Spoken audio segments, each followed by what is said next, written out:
Hi friends, R4iലേക്ക് എല്ലാവർക്കും സ്വാഗതം. കഴിഞ്ഞ 3 ദിവസത്തെ തുടർച്ചയായ പോസിറ്റീവ് ക്ലോസിംഗിന് ശേഷം ഇന്ന് നിഫ്റ്റി നെഗറ്റീവ് ക്ലോസിംഗ് നൽകിയിരിക്കുകയാണ്. ബ്രോഡ് മാർക്കറ്റിൽ ഒരു പ്രോഫിറ്റ് ബുക്കിങ്ങിന്റെ ആ ഒരു സെല്ലിംഗ് പ്രഷർ വളരെയധികം പ്രകടമാണ്. കാരണം 39% സ്റ്റോക്കുകൾ അഡ്വാൻസ് ചെയ്തപ്പോൾ 56% സ്റ്റോക്കുകളും ഡിക്ലൈൻ ചെയ്യാണ് ചെയ്തിട്ടുള്ളത്. അതുപോലെ തന്നെ മോസ്റ്റ് ഓഫ് ദ സെക്ടോറൽ ഇൻഡെക്സുകളും ഇന്ന് നെഗറ്റീവ് ക്ലോസിംഗ് ആണ് നൽകിയിട്ടുള്ളത്. ഇന്നലെ വലിയ തോതിൽ ഫോൾ ആയിട്ടുള്ള IT ഇൻഡെക്സ് ഇന്ന് കുറച്ചെങ്കിലും സ്റ്റെബിലൈസ് ചെയ്തതായിട്ട് കാണാം. അതുപോലെ തന്നെ PSU ബാങ്കും പോസിറ്റീവ് ക്ലോസ് ചെയ്തിരുന്നു. എന്നാൽ ഇന്നത്തെ മേജർ ആയിട്ടുള്ള ഫോള് നടന്നത് മെറ്റൽ സെക്ടറിലാണെന്ന് കാണാം. അപ്പോൾ മെറ്റൽ സെക്ടറിൽ ഉണ്ടായിട്ടുള്ള ഒരു ഫോളിന് നമുക്ക് കാരണമായിട്ട് കാണുന്നത് ഡോളർ സ്ട്രോങ് ആയത് കാരണം. നമുക്കറിയാം, ഡോളർ സ്ട്രോങ് ആകുമ്പോൾ കമ്മോഡിറ്റീസ് ബൈ ചെയ്യാൻ അത് മോർ എക്സ്പെൻസീവായി മാറുകയാണ്. കഴിഞ്ഞ 3 ട്രേഡിംഗ് സെഷനിൽ ഏകദേശം 6% മുന്നേറിയ മെറ്റൽ ഇൻഡെക്സ് തീർച്ചയായിട്ടും ഈ ഒരു ഡോളർ ഉയർന്നതിൻ്റെ ഭാഗമായിട്ടും അത് കൂടാതെ തന്നെയുള്ള പ്രോഫിറ്റ് ബുക്കിങ്ങിൻ്റെ ഭാഗമായിട്ടുമാണ് ഇന്ന് ഏകദേശം 1% കൂടുതലുള്ള ഫോള് ആ ഇൻഡെക്സിൽ നമ്മൾ കാണുന്നത്. ഇതുകൂടാതെ ഇന്നത്തെ മാർക്കറ്റ് ഡൗൺ ആകാൻ വേറെയും ചില കാരണങ്ങളായിട്ട് നമ്മൾ കാണുന്നത് വീക്ക് ആയിട്ടുള്ള ഗ്ലോബൽ ക്യൂസ് ആണ്. ഏഷ്യൻ മാർക്കറ്റുകളൊക്കെ നെഗറ്റീവിലാണ് ട്രേഡ് ചെയ്യുന്നത് നമുക്ക് കാണാൻ കഴിയും. ഇപ്പോൾ സൗത്ത് കൊറിയയുടെ കോസ്പി 3% ഡൗൺ ആയിരുന്നു. ജപ്പാന്റെ നിക്കി 225, അതുപോലെ ഷാങ്ഹായ് സെറ്റ് കോമ്പോസിറ്റ്, ഹോങ്കോങ്ങിന്റെ ഹാങ്സങ്, ഇതൊക്കെ നെഗറ്റീവിലാണ് ട്രേഡ് ചെയ്യുന്നത്. അതുപോലെ തന്നെ കഴിഞ്ഞ ദിവസം US മാർക്കറ്റ് ഭൂരിഭാഗം സമയങ്ങളിലും നെഗറ്റീവിലായിരുന്നു. പ്രത്യേകിച്ച് നാസ്ഡാക്ക് ഇൻഡെക്സ് അത് 1.51% ഡൗൺ ആയിരുന്നു. S&P 500 0.51%, ഡൗ ജോൺസ് 0.53% ഡൗൺ ആയിരുന്നു. അപ്പോൾ ഇത്തരത്തിൽ ഗ്ലോബലായിട്ട് തന്നെ ഉണ്ടായിട്ടുള്ള ഒരു നെഗറ്റീവ് സെന്റിമെന്റ്സ് ആണ് നമ്മുടെ മാർക്കറ്റിനെയും ബാധിച്ചതെന്ന് വേണം മനസ്സിലാക്കാൻ. ഇത് കൂടാതെ കഴിഞ്ഞ ദിവസം നമുക്ക് കാണാൻ കഴിയും FISന്റെ നെറ്റ് ബൈങ് വെറും 29 കോടിയുടെ ഒരു നെറ്റ് ബൈങ് ആണ് നമ്മൾ കാണുന്നത്. യഥാർത്ഥത്തിൽ അതിന് മുമ്പത്തെ സെഷനിൽ അവർ 5000 കോടിയോളം ഉള്ള ഒരു വമ്പിച്ച ബൈങ് നടത്തിയിരുന്നു. അപ്പോൾ ആ ഒരു ബൈങ്ങിന്റെ ആ ഒരു മൊമെന്റം കുറഞ്ഞത് തീർച്ചയായിട്ടും മാർക്കറ്റിൽ ഒരു കോഷ്യസ് അപ്രോച്ച് എടുക്കാൻ ഇൻവെസ്റ്റേഴ്സ് തയ്യാറായി എന്ന് വേണം മനസ്സിലാക്കാൻ. ഇതുകൂടാതെ RBIയുടെ മോണിറ്ററി പോളിസി കമ്മിറ്റി മീറ്റിംഗ് ആരംഭിച്ചിരിക്കുകയാണ്. അപ്പോൾ അതിൻ്റെ ഒരു ഔട്ട്കമ്മിനും കൂടി ഇൻവെസ്റ്റേഴ്സ് വെയിറ്റ് ചെയ്യുന്നുണ്ട്. അപ്പോൾ തീർച്ചയായിട്ടും വെള്ളിയാഴ്ചയായിരിക്കും അതിൻ്റെ ഒരു ഔട്ട്കം RBI ഗവർണർ പുറത്തുവിടുക. അപ്പോൾ ഇപ്രാവശ്യം ഒരു റേറ്റ് കട്ട് ഉണ്ടാകുമോ ഇല്ലയോ എന്നതിനെക്കുറിച്ചുള്ള ചർച്ചകൾ മാർക്കറ്റിൽ സജീവമാണ്. പൊതുവെ അനലിസ്റ്റുകൾ പ്രതീക്ഷിക്കുന്നു. അതുപോലെ തന്നെ ഈ അടുത്ത് SBI നടത്തിയ പഠനത്തിൻ്റെയൊക്കെ അടിസ്ഥാനത്തിൽ മനസ്സിലാക്കാൻ കഴിയുന്നത് നിലവിലുള്ള ഇൻട്രസ്റ്റ് റേറ്റ് മെയിൻറ്റെയിൻ ചെയ്തുകൊണ്ട് ആ സ്റ്റാറ്റസ് കോ നിലനിർത്താനായിരിക്കും RBI ശ്രമിക്കുക എന്നാണ്. ഇതുകൂടാതെ ഇന്നത്തെ ദിവസത്തിന് മറ്റൊരു പ്രത്യേകത, ഇന്ന് സെൻസെക്സിന്റെ എക്സ്പയറി ഡേ ആണ്. അതിൻ്റെ ഒരു വോളറ്റിലിറ്റിയും ഇന്ന് മാർക്കറ്റിൽ പ്രകടമായിരുന്നു. മൊത്തത്തിൽ നിഫ്റ്റിയുടെ ഒരു ടെക്നിക്കൽ ഔട്ട്ലുക്ക് നമ്മൾ നോക്കിക്കഴിഞ്ഞാൽ 25,800 എന്നുള്ള ആ 50-day മൂവിങ് ആവറേജിൻ്റെ ആ ഒരു ലെവല് ഒരു പ്രധാനപ്പെട്ട റെസിസ്റ്റൻസ് ലെവലായി തന്നെ നിൽക്കുകയാണ്. അപ്പോൾ അതിന് മുകളിലേക്ക് പോയി കഴിഞ്ഞാൽ 25,900 26,000 ഒക്കെ ബ്രേക്ക് ചെയ്യാൻ നിഫ്റ്റിക്ക് സാധിച്ചേക്കും. എന്നാൽ ഈ ഒരു ലെവലിൽ നിന്നിപ്പോൾ നിഫ്റ്റി താഴോട്ടേക്കാണ് വരുന്നത്. അതുകൊണ്ട് 25,600 ഒരു പ്രധാനപ്പെട്ട ഒരു സപ്പോർട്ടാണ്. അത് ബ്രേക്ക് ചെയ്യുകയാണെങ്കിൽ 25,500 അതുപോലെ 25,350 റേഞ്ചിലേക്കൊക്കെ നിഫ്റ്റി പോകാനുള്ള സാധ്യതയാണ് നമുക്ക് കാണാൻ കഴിയുക. ഇന്ന് ഡെറിവേറ്റീവ് മാർക്കറ്റിൽ ഓപ്പൺ ഇൻട്രസ്റ്റുകൾ നോക്കിക്കഴിഞ്ഞാൽ ഹയസ്റ്റ് കോൾ സൈഡിലുള്ള ഓപ്പൺ ഇൻട്രസ്റ്റ് ഇപ്പോഴും 26,000 എന്ന ലെവലിലാണ്.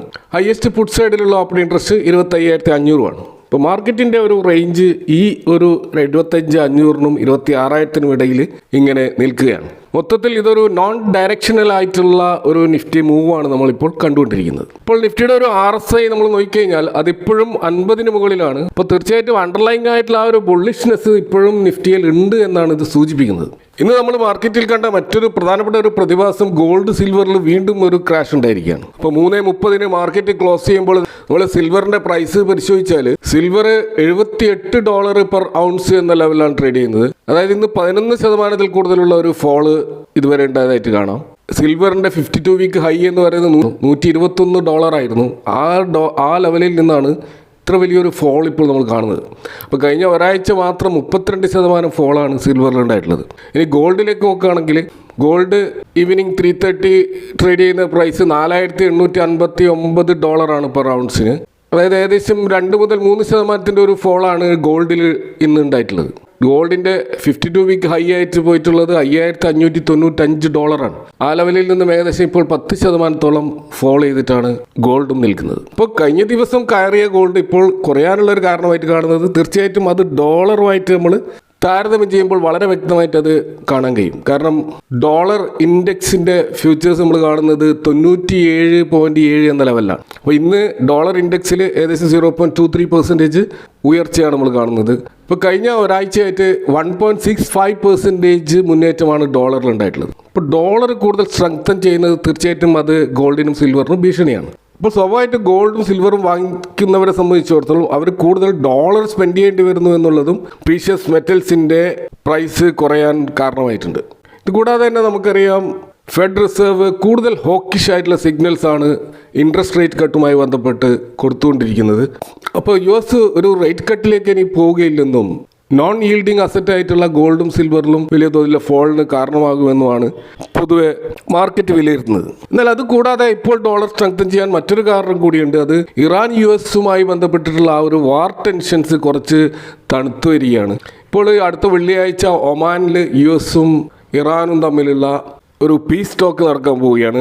അവിടെ ന്യൂക്ലിയർ മേഖലയിലുള്ള ഇറാനും US തമ്മിലുള്ള ഒരു ഡീലിലേക്കാണ് ഈ ഒരു ടോക്ക് ലക്ഷ്യം വെക്കുന്നത്. അവിടെ ഇറാൻ്റെയും US ഹയർ ഒഫീഷ്യൽസാണ് ഒമാനിൽ ഈ ഫ്രൈഡേ മീറ്റ് ചെയ്യാൻ പോകുന്നത്. അപ്പോൾ അവിടെ ഒരു ബ്രേക്ക് ത്രൂ ഉണ്ടാവുകയാണെങ്കിൽ തീർച്ചയായിട്ടും അത് മെറ്റൽ പ്രൈസിനെ വലിയ തോതിൽ ബാധിക്കും എന്നുള്ളത് കൊണ്ടാണ് ഇപ്പോൾ ഗോൾഡിൻ്റെ പ്രൈസ് കുറയാൻ മറ്റൊരു കാരണമായിട്ട് നമ്മൾ കാണുന്നത്. ഇത് കൂടാതെയാണ് വളരെ ഡ്രമാറ്റിക് ആയിട്ടുള്ള തികച്ചും അപ്രതീക്ഷിതമായിട്ട് കഴിഞ്ഞ ദിവസം ഡൊണാൾഡ് ട്രംപ് ചൈനയുടെ സുപ്രീമോ ആയിട്ടുള്ള ഷീ ജിൻപിങ്ങുമായിട്ട് നടത്തിയിട്ടുള്ള ടെലിഫോൺ കോൺവെർസേഷൻ. അതിനുശേഷം ട്രംപ് അത് ട്രൂത്ത് സോഷ്യൽ ഷെയർ ചെയ്യുകയും ചെയ്തു.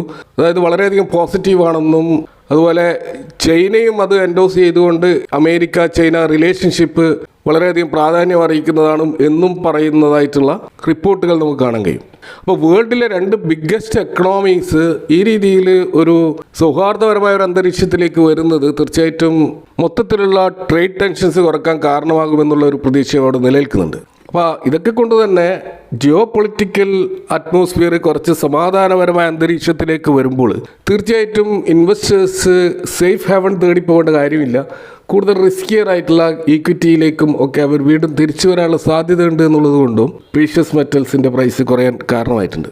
എങ്കിൽ പോലും ലോങ് ടേമിൽ ഗോൾഡിൻ്റെയും അതുപോലെ സിൽവറിൻ്റെയും ഗ്രോത്ത് ഇനിയും തുടരുമെന്നാണ് പൊതുവെ അനലിസ്റ്റുകൾ വിലയിരുത്തുന്നത്. അപ്പോൾ ഇപ്പോൾ ഉണ്ടായ ഒരു ബ്ലഡ് ബാത്ത് താൽക്കാലികമാണെന്നാണ് പൊതുവെ വിലയിരുത്തപ്പെടുന്നത്. അപ്പോൾ ഇവിടെ ഇപ്പോഴുള്ള ഈ ഡിപ്പ് ഒരു ബൈങ് ഓപ്പർച്യൂണിറ്റി ആണോ എന്ന കാര്യത്തിൽ അനലിസ്റ്റുകൾ രണ്ട് തട്ടിലാണെന്ന് നമുക്ക് മനസ്സിലാക്കാം. ഗോൾഡ് പൊതുവെ ഡോളറിൽ 4700-4800 ലെവലിൽ വരുമ്പോൾ അതൊരു സ്ട്രോങ് സപ്പോർട്ട് ലെവലായിട്ടാണ് കാണുന്നത്. അവിടെ ശക്തമായ ബൈങ് ഉണ്ടാവാറുമുണ്ട്. അപ്പോൾ ഒരു റീബൗണ്ട് എടുക്കുകയാണെങ്കിൽ 5100-5200 ഡോളർ ലെവലിലൊക്കെ ഗോൾഡ് ഇനിയും തിരിച്ചു പോയേക്കാം. അതുപോലെ സിൽവറിൻ്റെ കാര്യത്തിൽ നമ്മൾ കാണുന്നത് അതിൻ്റെ പ്രൈമറി സപ്പോർട്ട് ലെവൽ ഇപ്പോൾ 73-75 എന്ന ലെവലാണ് കാണാൻ കഴിയുക. പിന്നെ ഒരു സെക്കൻഡറി സപ്പോർട്ടായിട്ട് കാണുന്ന 68-70 ഡോളർ എന്ന ലെവലാണ്. മേജറായിട്ടുള്ള സിൽവറിൻ്റെ സപ്പോർട്ട് $50 അതുപോലെ $60 ലെവലാണ്. അപ്പോൾ ഈ 50-60 ഇടയ്ക്കൊക്കെ സിൽവറിൻ്റെ പ്രൈസ് വരികയാണെങ്കിൽ തീർച്ചയായിട്ടും അതൊരു ബൈങ് ഓപ്പർച്യൂണിറ്റിയാണ്, ഒരു ഡിപ്പായിട്ട് കണക്കാക്കാം. അതുപോലെ സിൽവറിൻ്റെ മുന്നേറ്റം അതിൻ്റെ ഒരു ഇമ്മീഡിയറ്റ് റെസിസ്റ്റൻസ് 85-88 ലെവലാണെങ്കിലും മേജർ റെസിസ്റ്റൻസ് 100-105 ലെവലാണ്. അപ്പോൾ ആ ഒരു ലെവലിലൊക്കെ സിൽവർ സെല്ല് ചെയ്യുന്നതായിരിക്കും കൂടുതൽ ഗുണകരമാവുക. ഇനി നമ്മുടെ മാർക്കറ്റിൽ പുതുതായിട്ട് 5 സ്റ്റോക്കുകൾ നിഫ്റ്റി നെക്സ്റ്റ് 50 ഇൻഡെക്സിലേക്ക് കടന്നു വരുന്നതായിട്ട് നുവാമ ആൾട്ടർനേറ്റീവിൻ്റെ റിസർച്ച് റിപ്പോർട്ട് കാണാം. അപ്പോൾ ഇവിടെ Tata Motors, commercial vehicles, Tata capital, ICICI Prudential asset management company, അതുപോലെ മുത്തൂറ്റ് ഫിനാൻസ്, അതുപോലെ ഒന്നുകിൽ HDFC AMCയോ അല്ലെങ്കിൽ കമ്മിൻസ് ഇന്ത്യയോ പുതുതായിട്ട് നിഫ്റ്റി നെക്സ്റ്റ് 50 ഇൻഡെക്സിലേക്ക് കടക്കുമെന്നാണ് നൊവാമയുടെ റിസർച്ച് റിപ്പോർട്ട് പറയുന്നത്. ഈ സ്റ്റോക്കുകൾ നിഫ്റ്റി നെക്സ്റ്റ് 50 ഇൻഡെക്സിലേക്ക് കടന്നു വരുമ്പോൾ അവിടെ നിന്ന് പുറത്താക്കപ്പെടുന്ന സ്റ്റോക്കുകളിൽ ഒന്ന് ഇൻഫോ എഡ്ജാണ്, മറ്റൊന്ന് Bajaj housing finance, JSW energy, Havells India, അതുപോലെ ഒന്നുകിൽ ICICI ലോംബാർഡ് ജനറൽ ഇൻഷുറൻസ് അല്ലെങ്കിൽ സൈഡസ് ലൈഫ് സയൻസ്. ഈ രീതിയിലായിരിക്കും ഒരു റീജിഗ് നടക്കുക എന്നാണ് നൊവാമ റിപ്പോർട്ട് ചെയ്യുന്നത്. അപ്പോൾ സാധാരണഗതിയിൽ ഒരു വർഷം 2 പ്രാവശ്യമാണ് റീജിഗ് ചെയ്യുക അല്ലെങ്കിൽ റീബാലൻസ് ചെയ്യുക. അവിടെ മാർച്ചിലും സെപ്റ്റംബറിലുമാണ് ഇത് ടേക്ക് പ്ലേസ് ചെയ്യുന്നത്. അപ്പോൾ NSE നിശ്ചയിച്ചിട്ടുള്ള ക്രൈറ്റീരിയ ഫുൾഫിൽ ചെയ്യുന്ന സ്റ്റോക്കുകളായിരിക്കും ഇൻഡെക്സിലേക്ക് വരിക. എന്നാൽ നിഫ്റ്റി 50 ഇൻഡെക്സിൽ ഈ മാർച്ച് റീബാലൻസിൽ യാതൊരുവിധ ചേഞ്ചസും ഉണ്ടാവുകയില്ല എന്നും നൊവാമ റിപ്പോർട്ട് ചെയ്യുന്നുണ്ട്. അതുപോലെ നിഫ്റ്റിയുടെ മിഡ് ക്യാപ് 100 ഇൻഡെക്സിലേക്ക് കടന്നു വരാൻ സാധ്യതയുള്ള സ്റ്റോക്കുകളായിട്ട് നൊവാമ റിപ്പോർട്ട് ചെയ്യുന്നത് ഒന്ന് LG ഇലക്ട്രോണിക്സ് ആണ്, മറ്റൊന്ന് ലെൻസ്കാർട്ട്, അതുപോലെ Groww, Meesho, MCX, Laurus Labs തുടങ്ങിയ സ്റ്റോക്കുകളാണ്. ഇനി നമ്മൾ വലിയ തോതിൽ ഫോളോ ചെയ്ത ഒരു PSU സ്റ്റോക്കിനെ കുറിച്ചാണ് പറയുന്നത്. HAL ആണ്. അപ്പോൾ ഡിഫൻസ് രംഗത്തുള്ള ഈ ഒരു PSU കമ്പനി ആയിട്ടുള്ള ഈ HAL ഇന്നലെ അത് 8% ഫോളോ ആയെങ്കിൽ ഇന്ന് 4% കൂടി ഫോളോ ചെയ്തു. ഓവറോള് 12% ഫോളാണ് 2 ദിവസങ്ങളിലായിട്ട് നടന്നിട്ടുള്ളത്. അപ്പോൾ എത്രയോ പതിറ്റാണ്ടുകളായി ഇന്ത്യയുടെ സൈനിക വിമാന നിർമ്മാണത്തിൻ്റെ, പ്രത്യേകിച്ച് തേജസ് പോലെയുള്ള വിമാനങ്ങളുടെ നിർമ്മാണത്തിൻ്റെ ഒരു മേജർ ബാക്ക് ബോൺ ആണ് HAL എന്ന് പറയുന്നത്. എന്നാൽ ഇപ്പോൾ നെക്സ്റ്റ് ജനറേഷൻ ഫൈറ്റർ വിമാനങ്ങൾ വികസിപ്പിക്കുന്നതിനുള്ള advanced multi role compact aircraft AMCA എന്ന് പറയുന്ന ഈ ഒരു പദ്ധതിയിൽ നിന്ന് HALനെ ഗവൺമെൻറ് ഒഴിവാക്കിയിരിക്കുകയാണ്. അപ്പോൾ അവിടെ ഷോർട്ട് ലിസ്റ്റ് ചെയ്ത കമ്പനികളിൽ HAL ഇല്ല. അപ്പോൾ ഈ രാജ്യത്തെ 5th generation stealth fighter jet നിർമ്മാണത്തിനുള്ള ആ നിർണായക ഡിഫൻസ് പ്രൊജക്റ്റിൽ നിന്നും ആദ്യമായിട്ടാണ് HAL ഒഴിവാക്കപ്പെടുന്നത്. അപ്പോൾ ഇന്ത്യയിലെ ഈ ഫൈറ്റർ ജെറ്റ് വിമാനങ്ങളുടെ ലീഡിംഗ് പ്ലെയർ ആയിട്ടുള്ള HALന് ഈ പദ്ധതിയിലൂടെ ലഭിക്കേണ്ടിയിരുന്ന വലിയൊരു വരുമാനമാണ് ഇതുവഴി നഷ്ടപ്പെടുന്നത്. ആ ഒരു ആശങ്കയാണ് ഇൻവെസ്റ്റേഴ്സ് ഈ സ്റ്റോക്കിൽ പ്രകടിപ്പിച്ചതെന്ന് മനസ്സിലാക്കാം. അപ്പോൾ ഇവിടെ HALനെ ഒഴിവാക്കിക്കൊണ്ട് പ്രൈവറ്റ് മേഖലയിലുള്ള കമ്പനികളെ പ്രോത്സാഹിപ്പിക്കുന്ന ഒരു നയമാണ് ഗവൺമെൻറ് എടുത്തിട്ടുള്ളത്. അവിടെ Tata advance systems, Adani defence, അതുപോലെ L&T, അതുപോലെ ഭാരത് ഇലക്ട്രോണിക്സ് കൺസോർഷ്യം തുടങ്ങിയ സ്വകാര്യ കമ്പനികളെയാണ് ഈ പദ്ധതിക്കായിട്ട് തിരഞ്ഞെടുത്ത ബിഡർമാരുടെ പട്ടികയിൽ നമ്മൾ കാണുന്നത്. അപ്പോൾ ഇതിൻ്റെ അടിസ്ഥാനത്തിൽ പല ബ്രോക്കറേജ് ഹൗസുകളും HALനെ റീറേറ്റ് ചെയ്തതായിട്ട് കാണാം. മോർഗൻ സ്റ്റാൻലി ഡൗൺഗ്രേഡ് ചെയ്തുകൊണ്ട് അണ്ടർ വെയ്റ്റ് എന്ന ലെവലിലേക്ക് കൊണ്ടുവരികയാണ്. എന്നാൽ നമ്മൾ HALന്റെ ഒരു ബിസിനസ് പരിശോധിച്ച് കഴിഞ്ഞാൽ ഇപ്പോൾ ഈ ഒരു AMCA പ്രൊജക്റ്റ് കിട്ടിയില്ലെങ്കിൽ പോലും HALന്റെ ഓർഡർ ബുക്ക് വളരെ സ്ട്രോങ് ആണ്. അതായത് 2.5 ലക്ഷം കോടിയുടെ ഒരു ഓർഡർ ബുക്കാണ് ഇവരുടെ കയ്യിലുള്ളത്. അപ്പോൾ അടുത്ത ഒരു 7 മുതൽ 8 വർഷം വരെയുള്ള ഒരു റവന്യൂ വിസിബിലിറ്റി ഈ ഒരു സ്റ്റോക്കിൽ നമുക്ക് കാണാൻ കഴിയും. കാരണം അത്രമാത്രം വലിയൊരു ഓർഡറാണ് ഇവരുടെ കയ്യിലുള്ളത്.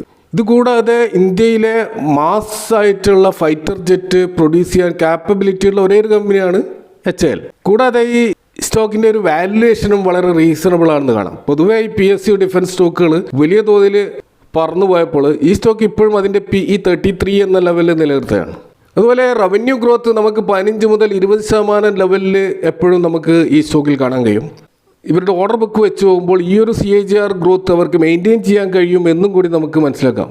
അപ്പോൾ അതുകൊണ്ട് തന്നെ ഇപ്പോഴുള്ള ഈ ഒരു ഫോള് അത് ഒരു ബൈങ് ഓപ്പർച്യൂണിറ്റി ആയിട്ട് പല ബ്രോക്കറേജുകളും കാണുന്നുണ്ട്. ഇപ്പോൾ മോർഗൻ സ്റ്റാൻലി ഇതിനെ ഡിഗ്രേഡ് ചെയ്തെങ്കിലും ഇപ്പോൾ ഇന്ത്യൻ ഡൊമസ്റ്റിക് ബ്രോക്കറേജുകളായിട്ടുള്ള മോട്ടിലാൽ ഓസ്വാൾ ഇതിന് ബൈ റേറ്റിംഗ് കൊടുത്തായിട്ട് കാണാം. അവർ 5800 എന്നുള്ള ടാർഗറ്റ് മെയിൻറ്റെയിൻ ചെയ്തതായിട്ടും കാണും.